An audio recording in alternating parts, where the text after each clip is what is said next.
When it comes to stars in the professional wrestling business that WWE will not hire, there are plenty of them. Let's talk about degenerate wrestlers WWE won't sign.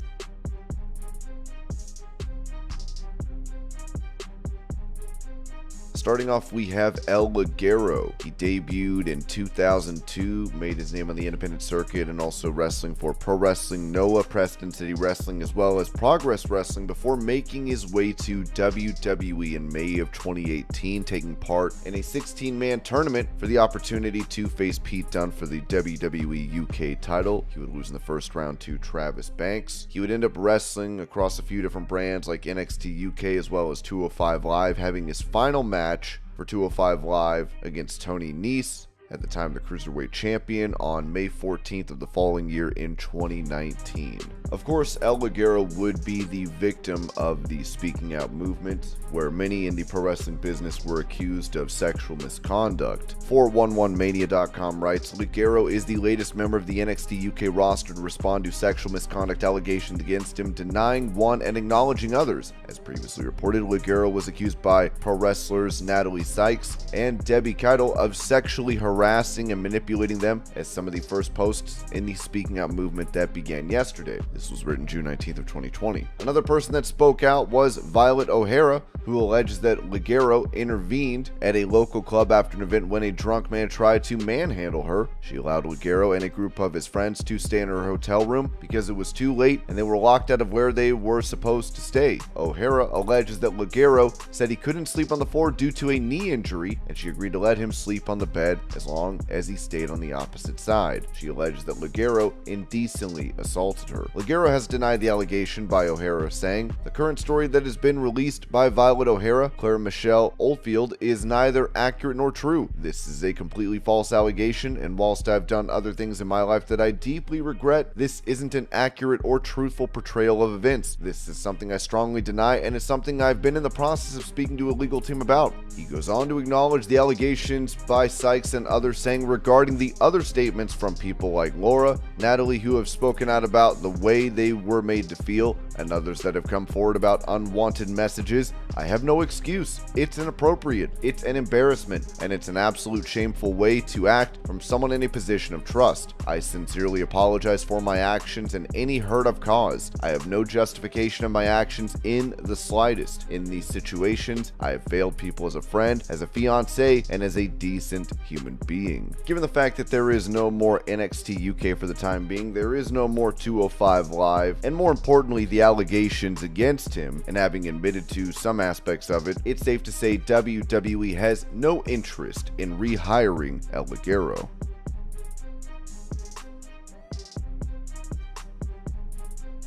Moving on, we have another that came up during the speaking out movement in Travis Banks. He made his debut in March of 2009, making his name on the independent circuit to start out with, like most professional wrestlers, then really made his name in Progress Wrestling as well as Revolution Pro Wrestling before making his way to WWE. He started with WWE April 1st of 2017 in a WrestleMania Access, teaming up with TK Cooper to take on Mustafa Ali and Rich Swann. He was then offered a contract the next year, and on May 18th of 2018 it would be announced that he would be taking part in the second ever WWE United Kingdom Championship tournament, as he made it to the finals, defeating Zach Gibson. Then he would work for the NXT UK brand until 2020. He faced off for the NXT UK title against, at the time, Walter, now known as Gunther, even had a match for the NXT Cruiserweight title, but his run in WWE would come to an end in June of 2020. He was released by the promotion after being accused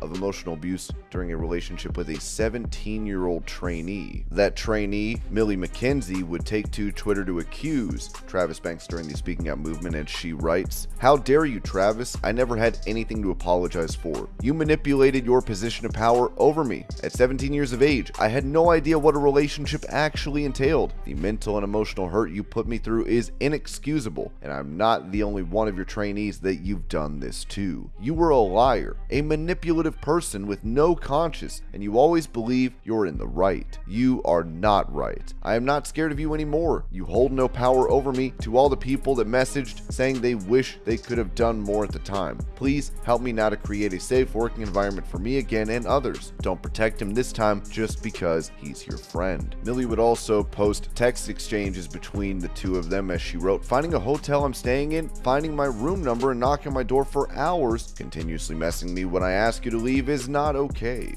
Banks would of course acknowledge this allegation, writing, "Millie was a trainee of mine at Fight Club Pro. She was also a close personal friend. We would be at shows together, attend the same social events, travel together, and hang out at the wrestler's house where I was living. It was through this friendship a consensual relationship was formed. The relationship broke down between both parties and it ended. After it ended, we agreed to talk it out. We apologized to each other for any individual actions behind the relationship breakdown. After seeing these comments, I can only repeat my apology. I am truly sorry for any pain caused by the relationship." Later that year, Travis Banks would be seen wrestling for Big Lucha's show, which is Bandito's company, as Galactico, where he wore a mask. This is on the Mexican independent scene. This would force Big Lucha to sever ties with Travis Banks once this was found out, and forced Bandito to apologize for this. While he would be accused in June of 2020 and released shortly after by WWE. And of course, as mentioned, he would work for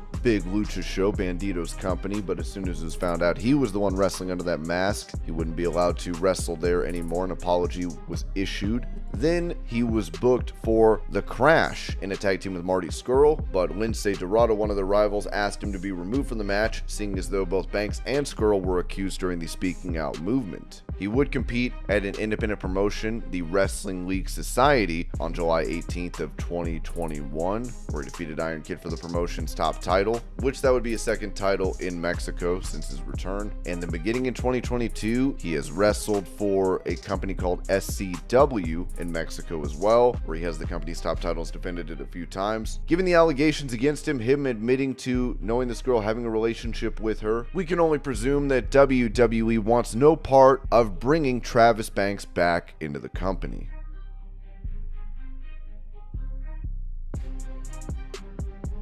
Next up, we have Tessa Blanchard, the daughter of professional wrestling legend and Four Horsemen member Tully Blanchard. Tessa began her career in June of 2014. Of course, once again making her name on the independent circuit, she would make appearances for WWE in 2016 and 17 on NXT, and took part in the Mae Young Classic, being eliminated in the first round by Kairi Sane. This was in July of 2017. Then she would go on to work for Wonder Ring Stardom, Women of Wrestling, and possibly most notably Impact Wrestling, where she became the world champion, defeating Sami Callihan for the title, and she even worked for AAA. You would think with having an accomplishment like that, a woman winning a men's world championship in any promotion, WWE would have you on their radar. Taking into account that she is the daughter of a legend like Tully Blanchard, it only makes sense to sign the second generation star. Well, you might think differently after you hear what she's been accused of. The Sun would write this article in June of 2020, saying Tessa Blanchard axed by Impact Wrestling and stripped of world title just weeks after racial slur and bullying claims. Controversial wrestling history maker Tessa Blanchard is stripped of the world title and axed by Impact Wrestling. The 24-year-old daughter of WWE Hall of Famer Tully Blanchard became the first woman to win a men's male championship when she defeated Sami Callihan in January of 2020. Now she has had the title taken off her after having her contract terminated. In a statement, the promotion said Impact Wrestling has confirmed that it has terminated its relationship with Tessa Blanchard and stripped her of the Impact Wrestling World Championship. No further details have been released, with Tessa yet to comment. It comes just weeks after Blanchard was accused of using a racial slur and bullying, which she denied. Blanchard tweeted, "Hey women, try supporting one another.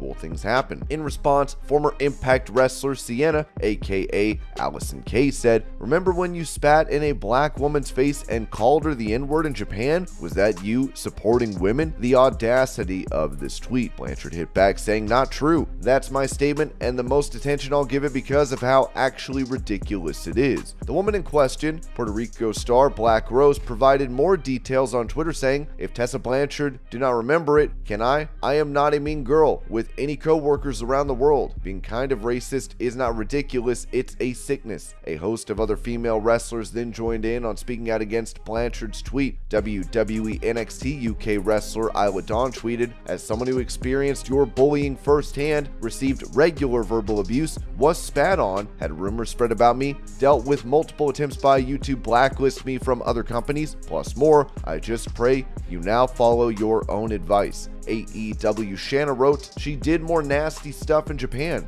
Never forget. Practice what you preach, sweetheart." And another NXT star, Chelsea Green, said, "You've consistently put down, bullied, and belittled countless female co-workers, including me. Is that support?" Blanchard's contract was reportedly due to expire on June 30th, but neither side could come to an agreement according to Fightful Select. She has not appeared for the promotion since the outbreak of the coronavirus and has been self-isolating with her husband Daga, another Impact performer in Mexico. She was due to defend the belt at Slammiversary on July 18th and was allegedly asked to send in promo videos from home for Impact's recent TV tapings. It is claimed she failed to do so, with PW Insider saying Impact's attempts to get her to return and drop the title did not lead to anything, forcing them to vacate the championship and terminate her contract. Now, later on, Black Rose would take to Twitter and upload a photo of herself posing with Tessa, writing, "We are human and our responsibility in this world is to do better and or be a better person to those around us. Being a good person at heart is not said, it is expressed naturally." So while you could make the argument that the racism allegations have been put to bed because of this, this still doesn't make up for the fact that a lot of women in the pro wrestling industry, some of which are still working for WWE to this day, such as Chelsea Green and Isla Dawn, it's safe to say WWE will not be interested in having Tessa Blanchard sign with the promotion